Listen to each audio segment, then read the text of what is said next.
Eu gosto de compartilhar experiências. Eu gosto de ouvir quando as pessoas dizem que se identificaram com o que eu escrevi. Eu gosto muito de sentir que eu sou válida também.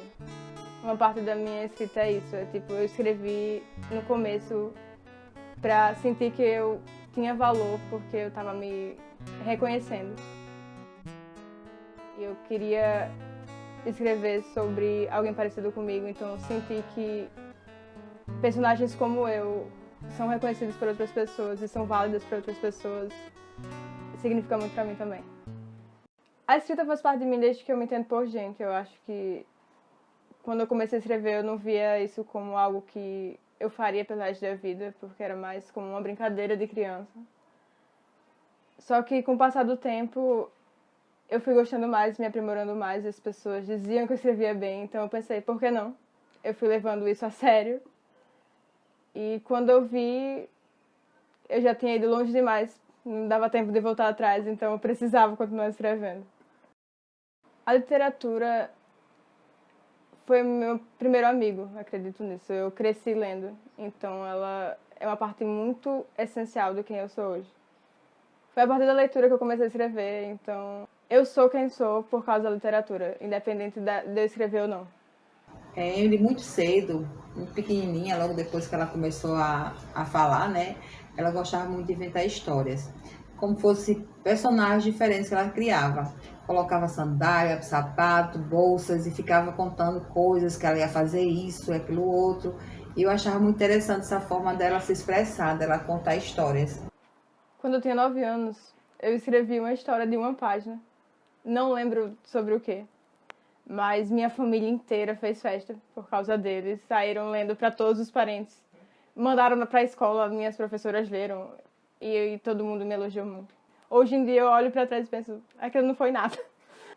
Eu sinto que quando eu era criança, a ideia dessa escritora era uma ideia mais fácil para todo mundo. E aí, à medida que eu fui crescendo, isso meio que deixou de ser algo muito interessante. Porque eu precisava me concentrar no ensino médio, precisava me concentrar em arrumar um emprego, fazer uma faculdade boa. Apesar de eu ter muito apoio ainda hoje em dia, dos meus amigos, da minha família, eu ainda sinto que parte deles preferia que fosse diferente. Eles querem uma estabilidade que a escrita nunca vai me oferecer no Brasil. E eu entendo a preocupação deles, mas é um pouco difícil pra mim pensar sobre isso, porque querendo ou não é o que eu quero. Apesar das dificuldades que a gente tem no Brasil, do escritor não ser valorizado, ela, graças a Deus, conseguiu, né? Publicou seu livro e eu acho que vai ser o primeiro de muitos que vão vir aí. Emily vai ser uma grande escritora. Há pouco tempo eu comecei a consumir muito literatura nacional, porque eu via que eu sentia falta disso. Eu consumia muito literatura internacional. Acho que muita gente, inclusive da minha geração, cresceu lendo Harry Potter, Jogos Vorazes, enfim. E eu sentia falta disso, dessa nacionalidade, dessa meio que sensação de estar em casa. E quando eu comecei a escrever literatura LGBT, acabei conhecendo outras escritoras que tinham a minha idade e escreviam para o mesmo público, que é a Juliana e a Mari. São duas amigas minhas e elas são muito inspiradoras de diversas formas. Tipo, porque por mais que a gente escreva sobre a mesma coisa, não é a mesma coisa, a vivência é outra. E eu gosto muito dessa pluralidade que a gente carrega. As duas escreviam na mesma plataforma que eu escrevo. Então, era assim, uma lendo a história da outra, a ponto da gente ter se tornado amigas. Inclusive, as duas escreveram trechos do meu livro, que está na capa e na contracapa. Tem uma coisa que é a literatura lésbica ser separada do restante da literatura LGBT. Eu sinto que a gente meio que vive nessa bolha porque as pessoas não valorizam tanto assim a gente, talvez. Então, a união entre nós é muito importante para o crescimento uma da outra, porque se a gente não se apoia, a gente não cresce. As pessoas precisam de mais histórias assim, mas eu não gosto de dizer que eu trago voz para elas ou que eu estou fazendo o que ninguém fez, porque existem pessoas que vieram antes de mim. E eu não posso dizer que a minha vivência é igual a de todas as garotas lésbicas ou sáficas. Então, eu gosto de falar sobre a minha voz e meio que dar espaço para as pessoas falarem sobre a voz delas também. Sempre existe aqueles tutoriais de como escrever tal coisa. Isso nunca deu certo pra mim. Eu sempre fui muito de ir deixando ir e aprendendo com os meus erros. Eu nunca segui meio que planos e uma linha de estudo, porque não é assim que minha criatividade funciona. Eu acho que a prática começa quando você lê, porque você lendo, você consegue desenvolver uma escrita melhor. Isso é claro, tipo, se você não lê, você não consegue escrever tão... Você pode escrever, mas você não vai ampliar seu conhecimento tanto assim. Eu gosto de dizer que eu escrevo para sáficas no geral. Sáficas são meninas que gostam de meninos, mas não só de meninas. Tipo, nesse aspecto tem bissexuais, tem pan. Então, eu gosto de dizer que eu escrevo para todas elas. Amor entre garotas não pode se resumir apenas a lésbicas. E eu gosto de contar histórias para todas elas. Eu gosto da sensação de trazer uma história feliz. A gente está muito acostumado a histórias com finais ruins ou histórias hiper fetichizadas. E eu gosto de fazer diferente. O que não devia ser diferente, devia ser sempre assim. Mas eu gosto de pensar que qualquer um poderia ler também, porque da mesma forma que eu li infinitos livros heterossexuais, não tem problema nenhum uma pessoa hétero ler uma história sáfica. O mercado para escritor independente é uma coisa complicada, porque você tem que ter um público antes de começar a escrever. Se você não tem público, você tem que ter contato, o que também é difícil.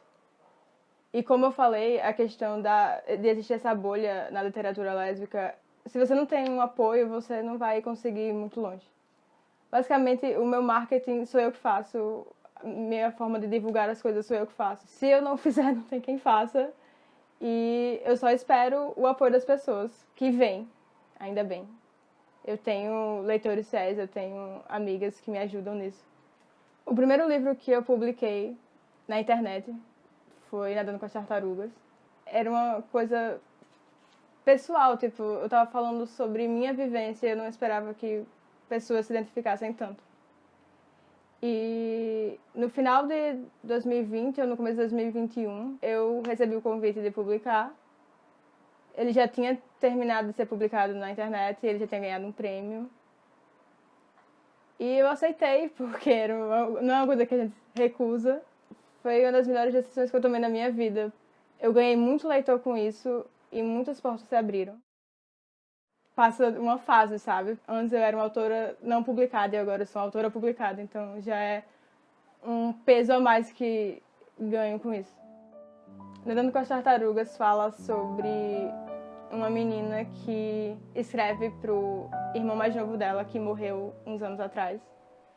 E ela tem um bloqueio emocional muito forte e uma vivência um pouco difícil com a família dela por conta disso.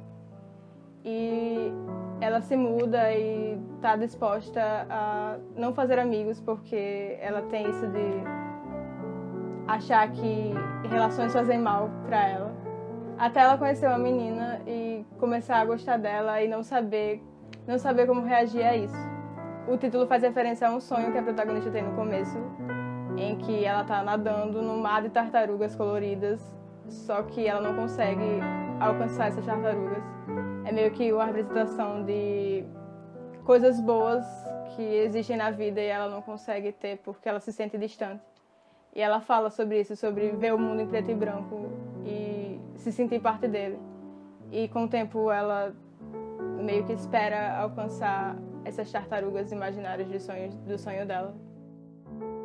Foram 6 meses da assinatura do contrato até ele estar pronto, ele estar físico, perfeito. E nesse tempo eu acompanhei tudo, desde a diagramação até a ilustração da capa.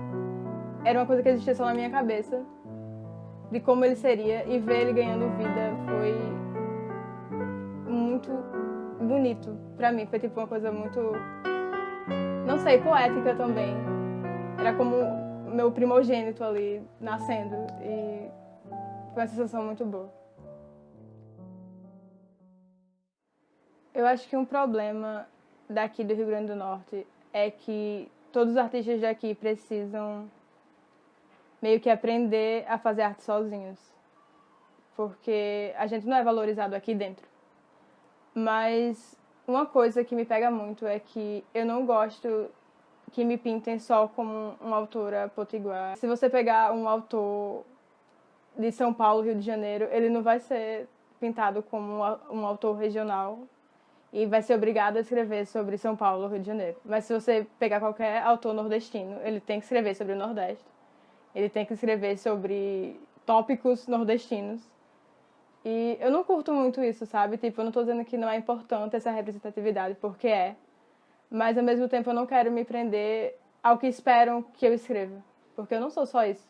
Ser potiguar é um pedaço de mim, mas não é o que me define e não é o que define minha escrita. Parece que as pessoas do eixo sul-sudeste, eles gostam disso, eles gostam de ver a gente levantar essa bandeira, porque é como se separassem a gente deles, de alguma forma. Então, tipo, há autores nordestinos num canto, a gente em outro lugar. Então, é uma cobrança que vem mais deles e não da gente em si. A questão do tópico oportunidade é... Tipo, não tem como você saber que tipo de oportunidade você teria se sua realidade fosse diferente. Mas você vivendo num lugar em que a oportunidade é, tipo, quase negativa, você sempre imagina que você estaria em outro lugar agora. Você estaria mais avançado no que você está tentando fazer. Tipo, evento literário não tem aqui.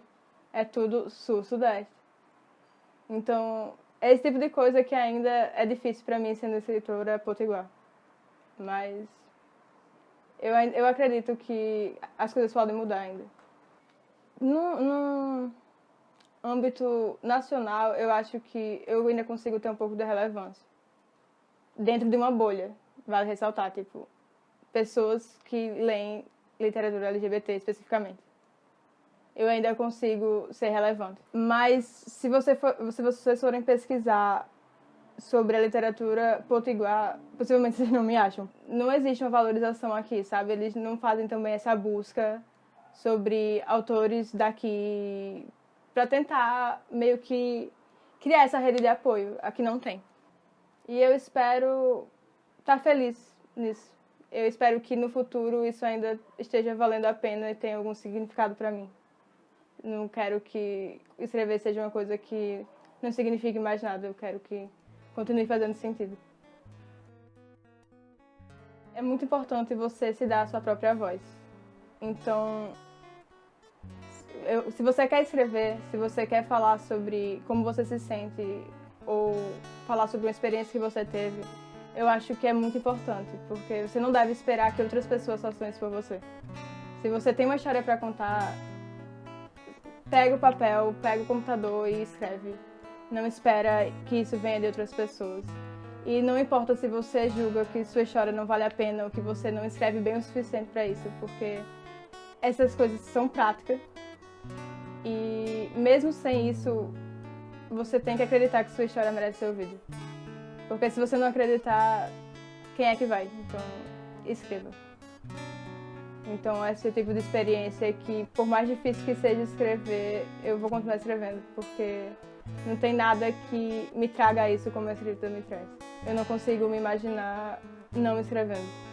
É o que eu sei fazer, é o que eu gosto de fazer. E é isso aí. O que está escrito em mim comigo ficará guardado se lhe